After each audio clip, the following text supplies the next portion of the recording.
दोस्तों, क्या आपके साथ कभी ऐसा हुआ है कि जब कभी आपको लगता है कि आपकी लाइफ एकदम सही चल रही है, पर दूसरे ही दिन जब आप सोकर उठते हो आपकी सारी मोटिवेशन डाउन हो जाती है और ऐसा फील होने लगता है कि जैसे आप एक ही जगह स्टक होकर रह गए हो। लाइफ ऐसे लगती है जैसे एक ही जगह रुक सी गई है। अपना डेली छोटा मोटा काम करना भी बहुत भारी लगने लगता है। आप अपने सभी प्रोडक्टिव काम को प्रोक्रेस्टिनेट करके टालने लगते हो और इस बात से तंग आकर आपको खुद के लिए ही बुरा फील होने लगता है कि यार मैं ये क्या कर रहा हूँ, आखिर मेरा आगे क्या होगा। अगर आपके साथ भी ऐसा हुआ है तो बस कमेंट्स में यस लिख दो, हम समझ जाएंगे।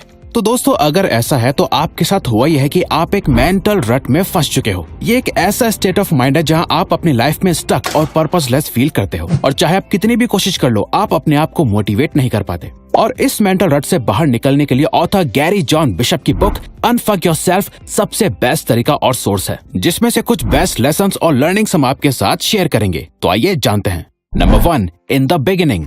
एक स्टडी में ये पता चला कि हमारे दिमाग में एक दिन में 50,000 से भी ज्यादा थॉट्स आते हैं और हमारे थॉट्स का हमारी क्वालिटी ऑफ लाइफ पे बहुत गहरा असर होता है। यूनिवर्सिटी ऑफ अलाबामा के प्रोफेसर विलियम पीटर हार्ट ने इस पर 4 ऐसे एक्सपेरिमेंट्स करे जहां उन्होंने पार्टिसिपेंट्स को बुलाकर हर दिन अपने नेगेटिव और पॉजिटिव इवेंट्स को याद करने को कहा। इससे उन्होंने ये देखा कि जिन लोगों ने अपने पॉजिटिव इवेंट्स के बारे में सोचा था वो लोग ज्यादा खुश रहने लगे। वहीं जो लोग रोज आके बस अपने नेगेटिव एक्सपीरियंसेस को याद कर रहे थे वो टाइम के साथ और भी ज्यादा दुखी और अनप्रोडक्टिव रहने लगे थे। अब यहाँ समझने की बात यह है कि अगर आपकी क्वालिटी ऑफ लाइफ आपके थॉट्स पर डिपेंडेंट है तो आप अपने थॉट्स को कंट्रोल करके अपनी लाइफ को भी चेंज कर सकते हैं। गैरी जॉन कहते हैं, हम अपने आप से बात करते हुए इन दोनों में से एक तरह का सेंटेंस का यूज करते हैं। पहला है असर्टिव और दूसरा है नैरेटिव। जब आप असर्टिव सेल्फ टॉक करते हैं तो आप ऐसे सेंटेंस का यूज करते हैं जैसे I am, I embrace, I accept, I assert. Basically जहां आप बात करते हुए अपनी आइडेंटिटी को यूज में लाते हैं। फॉर एग्जाम्पल, मैं फिट हूँ, मैं काबिल हूँ, मैं गलत काम नहीं करता, एटसेट्रा। वहीं नैरेटिव में आप I should, I will, I try यानी मैं करूंगा, मुझे करना चाहिए, मैं ट्राई करूंगा, ऐसे सेंटेंस का यूज करते हैं जो इतना ज्यादा स्ट्रॉन्ग नहीं होता और तभी आपका माइंड भी आपको सीरियसली नहीं लेता। फॉर एग्जाम्पल, अगर कोई स्मोकिंग क्विट करना चाहता है तो अगर वो ये सोचने के बजाय कि आई विल क्विट स्मोकिंग यानी मैं स्मोकिंग करना छोड़ दूंगा या स्मोकिंग करना बंद कर दूंगा, एटसेट्रा, इसकी बजाय अगर वो ये कहे कि I am not a smoker यानी मैं स्मोकर नहीं हूँ, तो इसके चांसेस ज्यादा है कि उसके इस बात पर उसका दिमाग बिलीव भी कर पाएगा और वो अपने इस बात पे एक्शन ले भी पाएगा। Your beliefs shape your life.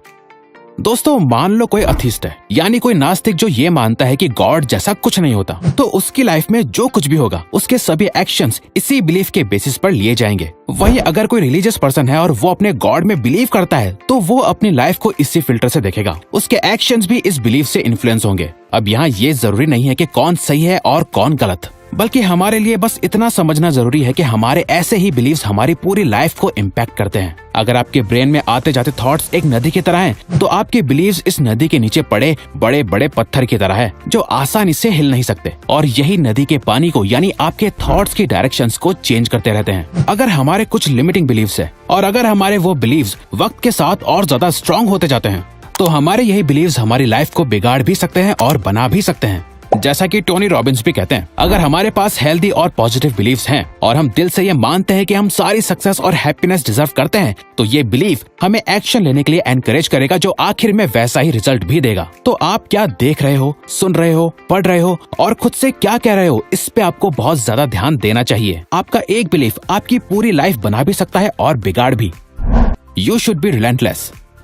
Author कहते हैं, इमेजिन करिए आपने एक सक्सेसफुल करियर बिल्ड करा या आपकी एक अच्छी हाई पेइंग जॉब लगी है जिसका काम आपको पसंद है, अपने लव्ड वन से शादी करी, मैराथन रेस को भी जीता और आपके जो भी गोल्स थे आपने उन सभी को अचीव करा। तो जरा सोचिए कि आपने ये सब कैसे अचीव करा होगा, अपने बेड पे लेटकर फोन चलाते हुए या बाहर का जंक फूड खाते हुए? नहीं ना। अपनी ड्रीम लाइफ को अचीव करने के लिए आपको अनकंफर्टेबल जोन में जाना होगा और इसीलिए आपको रिलेंटलेस होना होगा, यानी अपने कंफर्ट जोन से बाहर निकल के अपने गोल्स की तरफ बिना रुके चलते रहना होगा। क्योंकि आजकल की कड़वी सच्चाई ये है कि लोग अपने फोन, अपने बेड, इंटरनेट, बुरी आदतों, डोपामिन के इंस्टेंट हिट और डिस्ट्रैक्शन से कुछ इस प्रकार से जकड़े हुए हैं कि वो उनसे बंधे रहते हैं और फिर ये सोचते हैं कि मैं लाइफ में आगे क्यों नहीं बढ़ रहा हूँ। अपने गोल तक पहुंचना, अपने आप को और अपनी लाइफ को बेहतर बनाना, उसके लिए काम करना आपके लिए आपकी लाइफ का पर्पस होना चाहिए और बाकी सब सिर्फ डिस्ट्रैक्शंस। Embrace the uncertainty. आपको क्या लगता है कि क्या ये एक गुड आइडिया है कि आप अपनी 9 to 5 जॉब में रहते हुए अपने स्टार्टअप पर भी काम करें, अपना खाना भी बनाएं, सफाई भी करें, ट्रैवल भी करें, शॉपिंग भी करें, अपनी हेल्थ पर भी काम करें, एटसेट्रा एटसेट्रा। अब ये सोचने या सुनने में तो शायद पॉसिबल और सही भी लग रहा हो कि ये सब काम आप खुद अकेले कर सकते हैं, लेकिन इसका एक क्लियर और सिंपल आंसर है जो कि है नो, यानी नहीं। आपके लिए खुद सारा काम करना प्रैक्टिकली इम्पॉसिबल है, बट समहाउ हमारा माइंड इस ईगो को साइड में नहीं रख पाता है। हमें लगता है कि अपनी लाइफ को बेस्ट बनाने के लिए हमें सब कुछ खुद ही करना होगा। आपकी लाइफ के कुछ एरियाज हैं जहां आप एक्सेप्शनल हैं, आप सबसे बेस्ट हैं, वहीं कुछ एरियाज ऐसे हैं जहां आप बिल्कुल अच्छे नहीं हैं। यहाँ गैरी कहते हैं कि एक परफेक्ट लाइफ को इमेजिन करना बंद कर दो। ये मत सोचो कि आपकी लाइफ कंप्लीटली प्रॉब्लम फ्री हो जाएगी अगर आप सब कुछ एक साथ करने लगोगे। अगर आप ऐसा सोचकर जीते आ रहे हो तो आप एक ऐसे गोल को चेस कर रहे हो जो कि इम्पॉसिबल है और ये आपको दुख के सिवा कुछ नहीं देगा। इसीलिए आपकी लाइफ में जो अच्छा है उसके लिए ग्रेटफुल रहो और जो अच्छा नहीं है, जो प्रॉब्लम्स हैं, जो अनसर्टेनिटी है, उसके लिए रेडी रहो। सब कुछ एक साथ आप एकदम से सही नहीं कर सकते। आप जो अभी कर सकते हो उसके लिए आपको ग्रेटफुल रहना होगा और जो आप अभी नहीं कर सकते उसे आपको एक्सेप्ट करना होगा। You are not your thoughts, you are what you do. कुछ कॉलेज स्टूडेंट्स पर एक रिसर्च कंडक्ट करी गई थी जिसमें उनसे कहा गया कि वो 10 साल बाद अपनी कैसी लाइफ इमेजिन करते हैं, वो अपने आप को किस पोजीशन में देखते हैं, नेक्स्ट 10 साल में वो क्या क्या अचीव कर चुके होंगे। इन सब के बारे में उन्हें 20 मिनट डेली लिखना है और सरप्राइजिंगली सिर्फ 3 दिन तक ये काम डेली करने से उन लोगों के मूड में कई पॉजिटिव चेंजेस देखे गए और वो काफी प्रोडक्टिव हो गए। ऑथर गैरी जॉन कहते हैं, फ्यूचर को लेकर हमारे विजन में एक पुल पावर होनी चाहिए। जब भी हम अपने फ्यूचर के बारे में सोचे तो हम एक्साइटेड फील करें। हमें ये फील होना चाहिए कि फ्यूचर हमारे लिए कितना बेटर होने वाला है, हम कितनी बेटर लाइफ डिजर्व करते हैं जो हमें अल्टीमेटली उस फ्यूचर को क्रिएट करने के लिए मोटिवेट करेगा। अगर आप अपने किसी गोल को लेके एक्साइटेड फील ही नहीं करते तो इसका सिंपल सा मतलब है कि वो गोल आपका गोल है ही नहीं। आप उस गोल के लिए नहीं बने हो, आप शायद उससे अलग या बेहतर गोल के लिए बने हो। आपका फ्यूचर सेल्फ आपको एक्साइटेड करना चाहिए, ना कि डिप्रेस्ड। और अगर आप अपने उस गोल या फ्यूचर सेल्फ के लिए एक्साइटेड फील करते हो तो बस उसके पीछे हमेशा लगे रहो। जल्द आप वैसी लाइफ जी रहे होंगे जैसी आप जीना चाहते हैं। What's next? दोस्तों, शायद आपको ये सुनने में अच्छा ना लगे, लेकिन सिर्फ इमेजिन करिए कि आप अपने डेथ बेड पे हैं, आपका टाइम खत्म होने को है, जल्द ही आप इस दुनिया से जाने वाले हो। पर साथ ही आपको ये रियलाइज होता है कि आप अपने गोल्स को भी अपने साथ नहीं लेके जा रहे हो। ना आपने इतना नाम कमाया, ना आपने पैसा कमाया, ना आप अपनी फैमिली के साथ टाइम स्पेंड कर पाए, ना ही इस दुनिया को बेहतर बनाने में कोई कंट्रीब्यूशन करा। और जो सपने आपने बचपन में देखे थे वो सपने ही रह गए। फिर आप बस ये सोचते हो कि काश आपने अपने इस टाइम को सही से इस्तेमाल कर लिया होता, क्योंकि आपको सब कुछ पता था। अपनी हेल्थ को सही कैसे रखना है, रिलेशनशिप्स को अच्छा कैसे करना है, लाइफ में सक्सेसफुल होने के लिए जो जो चीजें करनी होती हैं वो आपको पहले से पता थी। आपने कई किताबें पढ़ी थी, इतनी नॉलेज गेन करी थी, पर इस नॉलेज को आपने सिर्फ अपने दिमाग में ही रखा है। ये पता होते हुए भी आपने उसे यूज करके एक्शंस नहीं लिए। एक सही वक्त के इंतजार में आपने पूरी जिंदगी गवा दी और अब वक्त ही नहीं बचा। तो ऐसी सिचुएशन में आपको कैसा फील होगा? इसीलिए एक्शन लेने का कोई सही टाइम है तो वो अभी है। अपने दिमाग से बाहर आओ, नेगेटिव थॉट्स को निकाल फेंको और पॉजिटिव थॉट्स का यूज करके एक्शंस लेना आज ही से शुरू कर दो। तो दोस्तों, ये वीडियो यहीं खत्म होती है। अब अगर आपको ये वीडियो अच्छी लगी तो वीडियो को लाइक और सब्सक्राइब बटन पे क्लिक करके इस चैनल को ग्रो करने में सपोर्ट करो और बेल नोटिफिकेशन ऑन कर लीजिए ताकि आप आने वाली वीडियोस मिस ना कर पाओ। Thank you for watching. Hey दोस्तों, कुछ दिन पहले मेरा एक बहुत पुराना दोस्त मेरे पास आता है और बोलता है कि भाई प्लीज मुझे बताना यार कि मैं जिंदगी में करूँ क्या, मुझे कुछ समझ में नहीं आ रहा। मैं बहुत कुछ करने की कोशिश करता हूँ लेकिन मेरे से कुछ हो रहा नहीं है। मैं देखता हूँ दुनिया वाले इतना आगे बढ़ रहा है, हर कोई कुछ ना कुछ अच्छा कर रहा है। तू भी देख अपनी जिंदगी में कितना अच्छा कर रहा है, लेकिन मैं वहीं का वहीं अटका पड़ा हूँ। मैं अपनी जिंदगी में अभी तक कुछ बड़ा अचीव नहीं कर पाया हूँ। मुझे ये सब चीज सोच के काफी बुरा फील होता है। आजकल तो मेरा कुछ काम करने का मन ही नहीं करता है, कहीं जाने का दिल नहीं करता है, कुछ करने का दिल नहीं करता है। ऐसा लगता है कि मैं मेंटली बहुत ज्यादा लो फील करता हूँ, कुछ भी अच्छा नहीं लगता है। कई बार मैं बहुत मेहनत से काम भी करता हूँ लेकिन फिर भी मुझे कुछ रिजल्ट्स नहीं दिखते हैं, जो मुझे और ज्यादा बुरा फील कराता है। ऐसा बोलते बोलते फिर वो बोलता है कि यार सच बोले तो यार मैं इतना काम भी नहीं करता हूँ, मैं बहुत ज्यादा प्रोक्रेस्टिनेट भी करता हूँ। कभी कभी काम करता हूँ लेकिन मैक्सिमम टाइम मेरा काम करने का दिल ही नहीं करता है। जब तक काम एकदम सर तक नहीं आ जाता है तब तक मैं वो काम खत्म नहीं कर पाता हूँ। और मैं बहुत टाइम से अपने अंदर ये पैटर्न नोटिस कर रहा हूँ कि मेरा काम करने मन तो करता है कई बार, लेकिन काम होता नहीं है मुझसे। अभी इनफैक्ट मैंने कुछ दिन पहले ही सोचा था कि यार मैंने अपनी पूरी जिंदगी को बदल के रख दूंगा, मैं एक्सरसाइज करूंगा, जिम करूंगा, ये करूंगा, वो करूंगा, बुक्स भी पढ़ूंगा तेरी तरह, बट स्टिल वो सब चीज मेरे से हो नहीं पा रही है। जरा भी तू इतनी बुक पढ़ता है, काम करना भाई प्लीज तू ही कुछ बता दे, कोई एक बुक के रेफरेंस से मेरे को कुछ चीजें सिखा दे ताकि मैं भी अपनी जिंदगी में आगे बढ़ सकूं, कुछ अच्छा कर सकूं, ये जो गंदी फीलिंग्स है उनको अपनी जिंदगी से खत्म कर सकूं। नो, जैसे ही वो ये सारी चीजों को बता रहा था ना, तभी मेरे दिमाग में एक बुक का नाम आया जिसका नाम था unfuck yourself by Gary John Bishop. कि कैसे आजकल है ना बहुत लोगों के साथ ये चीज हो रही है, एंजाइटी, डिप्रेशन, खराब फील करना, घबराहट होना, कुछ भी चीज अच्छा नहीं लगना, लो फील करना, और वो मोटिवेशन अपनी जिंदगी में ना ला पाना जो एक्चुअल में सक्सेस के लिए जरूरी होती है। एक ऐसे मेंटल स्टेट में पहुंच जाना जहां आप एकदम स्टक और होपलेस फील करते हो, और कितनी भी कोशिश कर लो आपके अंदर वो मोटिवेशन आ ही नहीं पाती है। एक तो इसी बुक के रेफरेंस से एक कॉन्सेप्ट मेरे दिमाग में आया जिसका नाम है स्टार्व योर डोंकी। मैंने अपने दोस्त से पूछा कि तू बता आजकल जिंदगी में कर क्या रहा है, मतलब अपने जो 24 घंटे हैं उसके अंदर तू करता क्या क्या है। जिसपे वो बोलता है कि यार देख सच बोलूं ना एकदम तो जो छोटे मोटे काम रहते हैं वो करता हूँ, और ज्यादातर टाइम तो मेरा मोबाइल में ही चले जाता है, शॉर्ट वीडियोस देखने में, नेटफ्लिक्स पे सीरीज देखने में, खाना पीना करने में, थोड़ा टाइम पास करने में। अब ये जो चीज वो बोल रहा था ना, मुझे पता है ये कई सारे लोगों के साथ होती है। इसलिए फिर मैंने उसे बताया कि देख हमारा जो माइंड और बॉडी होती है ना उसके बीच का जो रिलेशनशिप है वो एक गधे पे बैठे एक आदमी की तरह होता है, जहाँ आपका माइंड ना वो आदमी है और आपकी बॉडी एक डोंकी है। सो फॉर एग्जाम्पल अगर आप उस डोंकी पर राइड कर रहे हो और आप उसे मूव करना चाहते हो तो आपको बस उसके आगे एक कैरेट या कोई भी ऐसी चीज रखनी होगी जिसे खाने के लिए वो डोंकी आगे बढ़े। सो अगर आप चाहते हो कि आपकी बॉडी वो काम करे तो आपको उसको ना एक रिवॉर्ड देना चाहिए अपने काम करने के बाद, या एटलीस्ट आपको उस रिवॉर्ड के बारे में सोचने आना चाहिए ताकि आपकी बॉडी में वो मोटिवेशन आए उस काम को करने का। अब देखो ये बात सुनने में तो ईजी है, बट इसमें प्रॉब्लम क्या होती है पता है? डोपामिन जो यूजुअली होता है ना वो हमें रिवॉर्ड मिलने पे मिलता है या फिर एंटिसिपेशन ऑफ रिवॉर्ड में मिलता है, और ये डोपामिन है ना ऑटोमेटिकली हमें मिलता रहता है अगर हम अपने काम को खत्म करते हैं। छोटी मोटी चीजों में भी ये रिलीज होता है, जैसे कि पानी पीना अगर प्यास लगी हो तो, खाना खाना, अपना कोई काम, अपना कोई गोल कंप्लीट करना, और ये चीज हमेशा ह्यूमन के साथ होती आई है। बट अब रिसेंटली हमारे साथ ये हो रहा है ना कि हम लोग आजकल बहुत ज्यादा ओवर स्टिम्युलेटेड हो गए हैं। मतलब हम लोग इतना ज्यादा मोबाइल यूज करते हैं, इतना ज्यादा ये सारे एडिक्टिव एप्स यूज करते हैं, सोशल मीडिया यूज करते हैं, जिसमें है ना हमारा बहुत सारा डोपामिन रिलीज होता जाता है। और क्योंकि इतना ज्यादा लेवल पे डोपामिन रिलीज होता है ये सारी चीजों को करने में, इसलिए फिर नॉर्मल चीजों से हमारी जो एक्साइटमेंट का लेवल है, सोशल मीडिया, पॉर्न देखना, drugs, junk food, games, TV shows, ये सब हमारे ब्रेन में बहुत ज्यादा लेवल में डोपामिन रिलीज कर देते हैं। और ये चीज बिल्कुल सिमिलर है ऐसे जैसे अगर आप अपने डोंकी को, जो गधा है, उसको हद से ज्यादा खाना खिला दो, वो भी बहुत ज्यादा अच्छा, तो उससे क्या होगा, वो गधा एकदम आलसी बन जाएगा। और फिर उसके सामने अगर आप कैरेट रखोगे, उसको खाने के लिए आगे बढ़ना तो दूर की बात है, वो उसको देखेगा भी नहीं। सिमिलरली जब हम अपने ब्रेन को इतने हाई डोपामिन लेवल की चीजें देते रहते हैं ना, वो भी डेली इतने लेवल पे, इसलिए जो छोटे मोटे टास्क होता है जिससे नॉर्मली अगेन डोपामिन रिलीज होता था, लेकिन अब तो इतना कम रिलीज होता है कि हमें समझ में ही नहीं आता है। तो अब इससे लड़े कैसे? लड़ने का सिंपल तरीका है स्टार्व योर डोंकी। ये जितनी भी हाई स्टिमुलेशन वाली चीजें है ना, उसे अपनी जिंदगी से जितना हो सकता है उतना दूर करने की कोशिश करो। मैं ये नहीं बोल रहा हूँ कि आज से ही आप बाल ब्रह्मचारी बन जाओ और सब चीज छोड़ छाड़ के निकल जाओ, नहीं वैसी चीज नहीं है, बट एटलीस्ट आप 1-2 दिन के लिए ही सही, बट ट्राई करो कि ये जो डोपामिन वाली चीजें है ना, हाई डोपामिन वाली चीजें, उसको आप जरा भी ना देखो। अपने ब्रेन को आप स्टार्व करवाओ उस डोपामिन के लिए, जिसके बाद फिर आप जब छोटे छोटे टास्क भी करोगे ना तो उसमें भी फिर डोपामिन रिलीज होगा और आपको अच्छा लगेगा, और फिर आप वो काम करने के लिए और ज्यादा मोटिवेटेड फील करोगे। यहाँ पे आजकल हो रहा यही है, इतना चीप, एकदम आसानी से हमें इतना ज्यादा डोपामिन मिल जा रहा है ना, जिसकी वजह से आप बोल सकते हो काइंड ऑफ हम लोग एडिक्टेड ही है। और कोई भी एडिक्शन जैसे हमारे लिए अच्छा नहीं होता, सिमिलरली ये जो एडिक्शन भी है वो हमें बहुत ज्यादा एंजाइटी और बहुत सारी अलग अलग चीजें फील करवाने में आप बोल सकते हो ट्रिगर कर रहा है। जबकि अगर आप सच में अपने ब्रेन को स्टार्व करने लग जाओगे ना, तो यकीन मानो कुछ दिन के लिए अगर आप स्टार्व हो जाओ, ऐसा मैं एग्जांपल के लिए बता रहा हूँ कि अगर आपको ना 5 दिनों के लिए ना जेल में बंद कर दिया जाए और आपको कुछ भी करने के लिए ना मिले, और फिर उसके बाद अगर आपको मैं एक बुक दे दूं ना, तो आप खुशी खुशी उस बुक को पूरा पढ़ोगे और उसमें भी आपको बहुत सारा डोपामिन रिलीज होगा।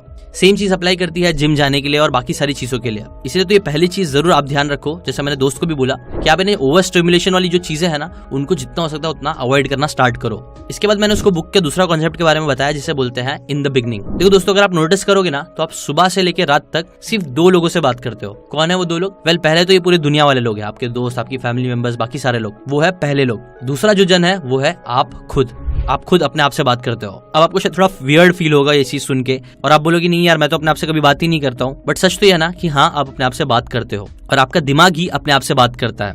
एक स्टडी से ये पता चला है कि हमारे दिमाग में ना एक दिन में 50,000 से भी ज्यादा थॉट्स आते हैं, और ये जो थॉट्स है ना वही हमारी क्वालिटी ऑफ लाइफ पे बहुत गहरा असर देते हैं। यूनिवर्सिटी ऑफ अलाबामा के प्रोफेसर विलियम पीटर हार्ट्स ने इस पर 4 एक्सपेरिमेंट्स करे, जहां उन्होंने पार्टिसिपेंट्स को बुलाकर हर दिन अपने नेगेटिव और पॉजिटिव इवेंट्स को याद करने के लिए बोला गया। इससे उन्होंने ये देखा जिन्होंने अपने पॉजिटिव इवेंट्स के बारे में ज्यादा सोचा वो लोग ज्यादा खुश रहने लग गए, वहीं जो लोग बस आके अपने नेगेटिव एक्सपीरियंसेस को याद करते थे ना, वो टाइम के साथ साथ और भी बहुत ज्यादा दुखी और अनप्रोडक्टिव रहने लग गए। इनफैक्ट साइंस में आपने शायद से न्यूरोप्लास्टिसिटी का भी कॉन्सेप्ट सुना होगा, जिसके अकॉर्डिंग हमारे थॉट्स हमारे ब्रेन के फिजिकल स्ट्रक्चर को भी काफी हद तक चेंज कर देते हैं।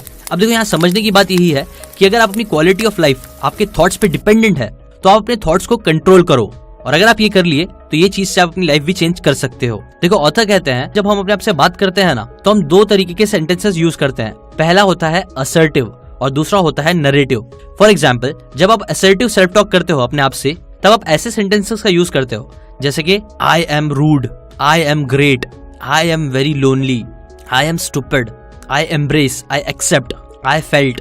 बेसिकली जहां आप बात करते हुए अपनी आइडेंटिटी को यूज करते हो कि आप वैसे हो। वहीं जो नरेटिव सेंटेंसेस होते हैं ना उसमें आप कुछ ऐसे बात करते हो कि I should, I will try ना। ये जो नरेटिव सेंटेंसेस होते हैं ना वो इतने ज्यादा स्ट्रांग नहीं होते हैं और आपके माइंड पे ज्यादा सीरियस असर भी नहीं देते हैं। फॉर एग्जाम्पल अगर आपको समझो स्मोकिंग क्विट करनी है तो अगर आप ये बोलोगे अपने आप को कि आई विल क्विट स्मोकिंग, मैं स्मोकिंग करना छोड़ने वाला हूँ, तो इससे ज्यादा पावरफुल ये चीज होगी अगर आप बोलोगे कि I am not a smoker, मैं एक स्मोकर नहीं हूँ। यहाँ पे आप आइडेंटिटी वाला स्टेटमेंट यूज कर रहे हो जिससे ज्यादा चांस हो जाएंगे कि एक्चुअली आप उस चीज पे बिलीव करोगे और उसके ऊपर एक्शन ले पाओगे। अब जैसे ये बिलीव की बात आई ना वैसे एक और नया पॉइंट मेरे दिमाग में आया जो इसी बुक का है, जो बताता है बिलीव और हैबिट्स का रिलेशनशिप। अब मैंने जब अपने दोस्त को बताया ना कि देख तेरे जो बिलीव्स है ना वो तेरे हैबिट्स से बहुत ज्यादा कनेक्टेड होता है। जब मैंने ये चीज उसको बोली तो उसको बहुत कंफ्यूज होने लग गया कि यार ये कैसे होता है, बिलीव हैबिट क्या क्या होता क्या, मतलब समझा नहीं मेरे को। तो मैंने उसको बताया देख हमारे जो लाइफ के बिलीव्स होते हैं ना वही हमारे लाइफ के गाइडिंग प्रिंसिपल्स होते हैं जो हमारी लाइफ को एक्चुअल में डायरेक्शन देते हैं और अपने बिलीव्स के हिसाब से फिर हम सारे एक्शंस भी लेते हैं। फॉर एग्जाम्पल अगर कोई एक एथिस्ट है ना जो गॉड को जरा भी नहीं मानता है तो वो जब भी अपनी लाइफ में कोई भी एक्शन लेगा या कोई भी चीज होते हुए देखेगा ना तो वो एथिस्ट के पर्सपेक्टिव से ही देखेगा। उसको लगेगा ये सारी चीजें साइंस से हो रही है और गॉड ये सारी चीजें नहीं होती है, जिसकी वजह से फिर वो एक्शंस भी ऐसे ही लेगा जो उसके इस बिलीफ को और स्ट्रॉन्ग करेगी। वहीं अगर कोई रिलीजियस इंसान है जो गॉड में बिलीव करता है तो वो लाइफ को अपने ऐसे फिल्टर करके देखेगा जिससे उसके एक्शन भी इस बिलीफ को इन्फ्लुएंस करेंगे। कुछ भी चीजें होंगी तो उसे गॉड के पर्सपेक्टिव से देखेगा जो उसे फिर और ज्यादा बिलीवर बनाएगा और जो फिर उसे इस चीज से रिलेटेड एक्शंस लेने में भी हेल्प करेगा। और इससे रिलेटेड एक बहुत प्यारा सा एग्जांपल भी है जो बुक में बताया गया है कि देखो अगर है ना आपके जो ब्रेन के थॉट्स है जो आपके ब्रेन में आते जाते रहते हैं वो अगर नदी की तरह है तो आपके जो बिलीव्स है ना उस नदी के बीच में रखे हुए बड़े बड़े पत्थर है जो आसानी से तो मूव नहीं होते हैं, लेकिन हाँ नदी के पानी की वजह से कई बार वो अपना डायरेक्शन जरूर चेंज कर लेते हैं और रेगुलरली वो पानी फ्लो होने की वजह से क्या होता है वो अपना शेप भी चेंज कर लेते हैं। इसलिए अगर आपके पास थोड़े बहुत नेगेटिव थॉट्स आते हैं तो उससे तो इतना फर्क नहीं पड़ेगा, लेकिन अगर आप हमेशा नेगेटिव थॉट्स से अपने दिमाग में लाते जा रहे हो और उसको नर्चर कर रहे हो, बार बार उसके बारे में ही सोच रहे हो ना, तो ये आपके बिलीव को भी स्ट्रॉन्ग कर देगा और फिर ये आपके एक्शंस को, आपके हैबिट्स को भी उस बिलीव के हिसाब से बना देगा। फॉर एग्जाम्पल अगर आप मानने लग जाते हो कि आप जिंदगी में कुछ नहीं कर सकते हो, आपसे कभी भी कुछ बड़ा हो नहीं पाएगा, आप कितना भी ट्राई कर लो आपको कभी रिजल्ट्स मिलेगा ही नहीं, तो फिर क्या होगा, फिर एट द एंड आपके जो एक्शंस भी होंगे ना वो इतने ज्यादा दमदार नहीं होंगे, क्योंकि कहीं ना कहीं आपके दिमाग में ये रहेगा, आपका दिमाग ही आपको रोकेगा कि नहीं यार इतना एनर्जी वेस्ट करके मतलब नहीं है क्योंकि मुझे रिजल्ट्स मिलेंगे ही नहीं। वहीं इसके अपोजिट टोनी रॉबिन्स भी बोलते हैं कि if we have healthy positive beliefs that we deeply believe in, beliefs that we are capable enough and deserving enough for success, then only we are able to tap into that potential and that drives greater action which in returns gives greater results। जब आप अपनी जिंदगी में positive beliefs लाना start करते हो ना तो वो चीज आपके एक्शंस में दिखने लगती है और फिर वो एक्चुअल में रिजल्ट्स भी प्रोड्यूस करती है। फॉर एग्जांपल जो भी इंसान डेली वर्कआउट करने जाता है वो क्यों जाता है, क्योंकि उसका जो बिलीव है बहुत ज्यादा स्ट्रांग है कि वो वर्कआउट करेगा तो उसकी हेल्थ अच्छी बनेगी, उसका वेट लॉस होगा। जबकि जो इंसान डेली नहीं जा पाता है वो क्यों नहीं जा पाता है, क्योंकि उसका कहीं ना कहीं बिलीव ही स्ट्रांग नहीं होता है। उसको लगता है कि यार मैं डेली जिम जा ही नहीं सकता हूँ, प्लस मेरे से हो ही नहीं पा रहा है, ये चीज बहुत डिफिकल्ट है। एट द एंड सब चीज आप बोलना दिमाग का ही खेल है जिसकी वजह से हर चीज डिफिकल्ट हो जाती है। तो मेरा दोस्त बोलता है हाँ ये बात ठीक है, चल समझ में तो आ गया, लेकिन इससे रिलेटेड अब एक्शन क्या ले सकता हूँ मैं, मतलब मैं क्या एग्जैक्टली करूँ, क्योंकि मेरे दिमाग में तो हाँ बहुत सारी चीजें बैठी हुई है कि मैं सारी चीजें अचीव नहीं कर सकता हूँ, तो फिर उसके लिए एक्शन क्या लेना चाहिए। तो तब मेरे दिमाग में ना उसी बुक का एक कॉन्सेप्ट आया जिसे बोलते हैं 20 सेकंड रूल, जो आपके बिलीव को स्ट्रॉन्ग करने में आपकी हेल्प करेगा और आपको ना इजीली एक्शन लेने में हेल्प करेगा। तो इसके बाद मेरा दोस्त बोलता है कि ठीक है यार बिलीव वाली बात समझ में आई, तो हैबिट वाली बात भी समझ में आई, बट अब मैं करूँ क्या, मतलब मेरी बिलीव तो अब शायद सबकॉन्शियसली ऐसी बनी गई है जो बहुत ज्यादा ऐसे नेगेटिव बन गई कि नहीं मैं कुछ नहीं कर सकता हूँ। तो अब उससे निकलने के लिए मैं एक्शंस क्या ले सकता हूँ, मतलब कोई ऐसे तरीका बता जिससे मैं एक्चुअल में एक्शन ले सकूँ, कुछ रियल में कर सकूँ, ताकि मेरे अंदर मेरा जो बिलीव है, मेरे जो हैबिट्स है वो चेंज हो सके। तो जब उसने ये चीज बोली ना तब मेरे दिमाग में बुक का कॉन्सेप्ट आया द हैप्पीनेस एडवांटेज करके, जो ऑथर शॉन एकर ने लिखी है। उसके अंदर एक कॉन्सेप्ट है जिसे बोलते हैं 20 सेकंड रूल। जो हैप्पीनेस एडवांटेज बुक के ऑथर है ना शॉन एकर, उनको गिटार बजाना सीखना था ना। ये सीखने के लिए उन्होंने डिसाइड करा था, उनको कहीं से तो पता चला था कि कोई भी हैबिट बनाना है तो उनको 21 दिन लगातार गिटार बजाना ही पड़ेगा, तभी उनकी हैबिट बनेगी। तो उन्होंने क्या किया कि उन्होंने अपना एक पेपर लिया, 21 दिन के उसमें चेक बॉक्सेस बनाए और उसे दीवार पे लगा दिया। उन्होंने डिसाइड किया था कि वो 21 दिन लगातार गिटार बजाएंगे और फिर उन्होंने पूरी शिद्दत के साथ वो करना स्टार्ट भी किया। 1 दिन 2 दिन 3 दिन 4 दिन लगातार वो हर दिन गिटार बजाते थे और एक क्रॉस मार्क करते थे अपने उस दीवार के पेपर पे। लेकिन जैसे ही 5वां दिन आया उनका मोटिवेशन खत्म हो गया था। तो वो जब थक हार के काम से घर पे आया ना, तो उनमें जरा भी हिम्मत नहीं थी सीखने की। तो उन्होंने क्या किया, रिमोट उठाया और टीवी देखना स्टार्ट कर दिया। उनका पूरा टाइम निकल गया और फिर जाके वो सो गए। ऐसे ही फिर दिन पे दिन निकल गए और वो गिटार नहीं सीख पाए ना। कुछ दिन बाद जब उन्होंने वापस से वो दीवार पे टंगे हुए पेपर को देखा ना, तो उनको अपने ऊपर बहुत ज्यादा गुस्सा आया। वो सोचे कि यार ये क्यों हो रहा है मेरे साथ, मेरे को ऐसा नहीं करना चाहिए था। उन्हें बहुत ज्यादा गिल्ट फील हुआ। वो सोचने लगे कि यार मैं प्रोक्रेस्टिनेट कर रहा हूँ, मुझे पता भी है मैं प्रोक्रेस्टिनेट कर रहा हूँ, लेकिन अब इसके बारे में मैं करूँ क्या। जब उन्होंने थोड़ा दिमाग लगाया, सोचा ना, तो उनको एक चीज रियलाइज हुई। उन्होंने रियलाइज किया कि वो जो गिटार उन्होंने सीखने के लिए लिया था ना, वो उसको क्या करते थे कि जब भी रोज आते थे ना ऑफिस से थके मरे तो वो जाते थे, अलमारी खोलते थे, वो जो पूरा गिटार अच्छे से पैक करके रखा हुआ था उसको खोलते थे, निकालते थे, प्रैक्टिस करते थे और फिर वापस से उसे पूरे अच्छे तरीके से पैक करते थे और फिर अलमारी में डाल के रख देते थे, सो जाते थे ना। ये जो चीज थी ना, वो उन्होंने नोटिस किया ये चीज कितनी हैक्टिक थी, बहुत ज्यादा आप बोल सकते हो कॉम्प्लिकेटेड थी। तो फिर इसीलिए इससे लड़ने के लिए उन्होंने क्या किया कि अब उन्होंने एक डिसाइड किया कि अब मैं ना अलमारी में उसको रखने के बजाय इतना अंदर, अब मैं ना एक गिटार स्टैंड लूंगा। उन्होंने गिटार स्टैंड लिया और उसे हॉल में रख दिया, ताकि जैसे ही वो ऑफिस से आए थके मरे तो पहली चीज जो उनको दिखे घर में घुसते साथ, उनको उनका गिटार दिखे। ये पहली चीज उन्होंने करी। फिर दूसरी चीज उन्होंने ये करी कि उनको पता चल गया कि यार रिमोट उठा के टीवी देखना बहुत आसान था। तो इसीलिए उन्होंने क्या किया कि रिमोट के बैटरीज निकाले और उसको दूर जाके कहीं रख दिया। इतना दूर रख दिया, इतना कॉम्प्लिकेटेड कर दिया कि उनको एटलीस्ट 20 सेकंड से ज्यादा लगे वो रिमोट को लेने में, उसमें बैटरी लगाने में और टीवी देखने में। और दूसरी तरफ उन्होंने ना इस गिटार को इतना आसान कर दिया कि उनको 20 सेकंड्स के अंदर ही, जैसे ही वो घर में आते हैं और जैसे ही उनका मन करता है गिटार बजाने का, 20 सेकंड के अंदर ही वो जाके गिटार को ले सके अपने हाथ में लेके और उसे बजाना स्टार्ट कर सके। ना ये चीज बहुत ज्यादा रॉकेट साइंस वाली चीज नहीं थी, लेकिन जैसे ही उन्होंने इस चीज को अप्लाई किया ना, इस प्रिंसिपल को अप्लाई किया, उनको बहुत ज्यादा अच्छे रिजल्ट्स देखने मिले और उन्होंने गिटार बजाना सीख भी लिया। ना ये ट्रिक इतने ज्यादा अच्छे से काम क्यों करी, एकदम सिंपल सी बात है। देखो हमारे ब्रेन को, thinking fast and slow book में भी बताया गया कि हमारे ब्रेन को ना अपनी एनर्जी बचाने का बहुत शौक है, बिकॉज वो हमेशा आप बोल सकते हो काइंड ऑफ सर्वाइवल मोड पर रहता है, सबकॉन्शियस माइंड। तो वो हमेशा चाहता है कि हमारी ब्रेन और हमारी बॉडी की जो एनर्जी है ना, वो लेस से लेस स्पेंड हो। जबकि कोई भी काम ऐसा होता है ना जिसके अंदर एनर्जी ज्यादा स्पेंड होती है, ज्यादा सोचना पड़ता है या फिर ज्यादा कॉम्प्लिकेटेड काम होता है, रेजिस्टेंस बहुत ज्यादा होता है काम के बीच का, तो वो काम हमारा ब्रेन हमें अवॉइड करने बोलता है। जबकि जिसके अंदर लीस्ट रेजिस्टेंस होता है ना काम करने में, जैसे रिमोट उठा के टीवी देखना, बहुत लीस्ट रेजिस्टेंस वाला काम है और फिर उस पर रिवॉर्ड भी बहुत ज्यादा है, उस पर डोपामिन भी बहुत सारा निकलता है। तो ये लीस्ट रेजिस्टेंस वाला पार्ट ब्रेन को बहुत अच्छा लगता है, इसीलिए ब्रेन उसकी तरफ जाता है। लेकिन जब हम इसका उल्टा कर देते हैं, जो काम लाइक हमें करना अच्छा नहीं है, हमें पता है टीवी देखना जैसे, अगर हम उसका जो रेजिस्टेंस है वो बढ़ा देते हैं, 20 सेकंड के ऊपर कर देते हैं, 20 सेकंड क्या 30-40 सेकंड कर दो, जितना ज्यादा रेजिस्टेंस आप बढ़ा दोगे ना उस काम के लिए, उतना आपके चांसेस कम हो जाएंगे कि आप वो काम करोगे। और कंपैरेटिवली जो भी काम आप करना चाहते हो उसको आप जितना रेजिस्टेंस कम कर दोगे, उसके लिए जितना आसान हो पाएगा आपके लिए वो चीज स्टार्ट करना, उतना इजीली आप उस काम को कर पाओगे। ये सेम ट्रिक मैंने अपने दोस्त को भी बोला कि तू अप्लाई कर सकता है कोई भी चीज करने के लिए जो तू करना चाहता है ना। ये चीज सुन के मेरे दोस्त को काफी अच्छा लगा। जिसके बाद उसने मुझसे एक और चीज पूछी कि यार ये जो मैं हम लोग जंक फूड खाते हैं, बाकी सारी चीजें खाते पीते हैं, क्या उससे भी फर्क पड़ता है क्या। जब उसने ये बात बोली तब मेरे दिमाग में एक और लेसन आया जो था अबाउट कीपिंग द बैलेंस। मैंने उसे बताया कि देख, ज्यादातर लोगों को लगता है कि जो लोग को भी ना ऐसा अनमोटिवेटेड फील होता है, एंजाइटी, डिप्रेशन, ये सारी चीजों की प्रॉब्लम्स होती हैं, उनको हमेशा ये लगता है कि उनकी जो प्रॉब्लम है वो सिर्फ उनके माइंड में है। जबकि कई बार ऐसा होता है ना कि प्रॉब्लम आपकी बॉडी में भी होती है और कई बार आपकी माइंड में ही नहीं। जैसे कि for example UCLA brain research institute के एक साइकोलॉजिस्ट एरन ब्लेसडेल बोलती है कि उन्होंने एक रिसर्च कंडक्ट करी थी जिसमें उनका कहना था कि जंक फूड या हाई शुगर डाइट जो होती है ना, वो सिर्फ आपको फिजिकली ही नहीं बल्कि आपके ब्रेन को भी केमिकली चेंज कर देती है। हमें लगता है कि हमारा माइंड है ना अपनी पूरी बॉडी को हमेशा कंट्रोल करता है, पर साइकोलॉजिस्ट कहते हैं कि हमारी बॉडी भी हमारे माइंड को बहुत इफेक्ट करती है।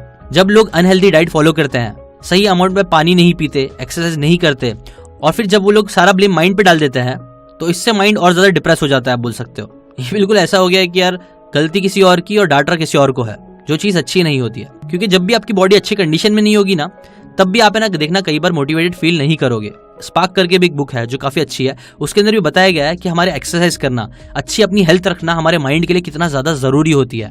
प्रॉपर नींद देना, ये सारी चीजें आपको ना मोटिवेटेड रहने में हेल्प करती है। जबकि हम लोग ये सारी चीजों का उल्टा ही कर रहे हैं आजकल। हम लोग प्रॉपर खाना नहीं खाते हैं, प्रॉपर पानी नहीं पीते हैं, सनलाइट नहीं लेते हैं, अच्छे से सोते नहीं है रात में, रात भर सिर्फ नेटफ्लिक्स और सारी चीजें देखते रहते हैं। जब हम अपनी बॉडी का ख्याल ही नहीं रखते हैं ना, उसे प्रॉपर पानी देते हैं, खाना देते हैं, सनलाइट नहीं देते हैं प्रॉपर्ली, सोते नहीं है प्रॉपर्ली, हम लोग एक तरफ ये सारी गलत चीजें करते जा रहे हैं और फिर दूसरी तरफ हम लोग सिर्फ ब्लेम डालते हैं अपने दिमाग पे कि यार मेरा ब्रेन ही अच्छे से काम नहीं कर रहा है, मेरा ब्रेन मेरी हेल्प नहीं कर रहा है। तो ये चीज बहुत सही नहीं है, गलत है। आपको अपनी बॉडी का ध्यान रखना चाहिए, उसको प्रॉपर पानी दो, फूड दो, प्रॉपर अच्छा फूड दो जो उसको बॉडी को भी एनरिच करने में हेल्प करे और माइंड को भी। सनलाइट मिलना, एक्सरसाइज करना, ये सारी चीजें बहुत जरूरी होती है। अगर हम ये सारी चीजों को करेंगे तभी आप और मैं और मेरा दोस्त हर कोई इन सारी प्रॉब्लम से अच्छे से डील कर सकता है। अगर आपको भी कुछ इश्यूज होते हैं, अगर आपको भी बहुत ज्यादा खराब फील होता है, अच्छा नहीं फील होता है, तो मैं चाहता हूँ कि आप कमेंट करके जरूर बताओ, अपनी फीलिंग जरूर शेयर करो। बिकॉज है ना, ये भी एक बहुत अच्छा तरीका है। अगर आपके अंदर कुछ इमोशंस दबे हुए हैं तो जब आप उसको निकालते हो, और स्पेशली अगर आप कमेंट कर रहे हो, पब्लिकली लोगों को बता रहे हो, तो कई बार आपका दिल ना हल्का होने के चांसेस बढ़ जाएंगे। तो ये भी चीज करो, डरो मत। मुझे लगता है कि बहुत सारे लोगों को ये इश्यूज होने लग गए हैं और स्पेसिफिक सेम रीजंस की वजह से हो गया, जो मैंने वीडियो में शेयर करे। इसके जैसे कई लोगों के अंदर ये सारी चीजें होती है। तो जब आप देखोगे कि आपकी तरह और भी बहुत सारे लोगों को ये प्रॉब्लम्स हो रही है, तब अगेन आपको एक अच्छा फील होगा, आपको समझ में आएगा कि हाँ, आप अकेले नहीं हो। तो इसलिए कमेंट करके अपने फीलिंग्स, अगर आपको लगता है खराब फील होता है, तो वो भी जरूर कमेंट करके बताना। और अगर आप चाहते हो कि मैं हर संडे आपको ऐसी नॉलेज बुक की फ्री नॉलेज देते रहूं, ताकि आप मेंटली, फिजिकली, फाइनेंशियली और हर तरीके से अच्छे से ग्रो हो सको अपनी लाइफ में, तो चैनल को सब्सक्राइब करके बेल आइकन जरूर दबाना। मैं हर संडे आपके लिए बुक समरीज लाता रहूंगा।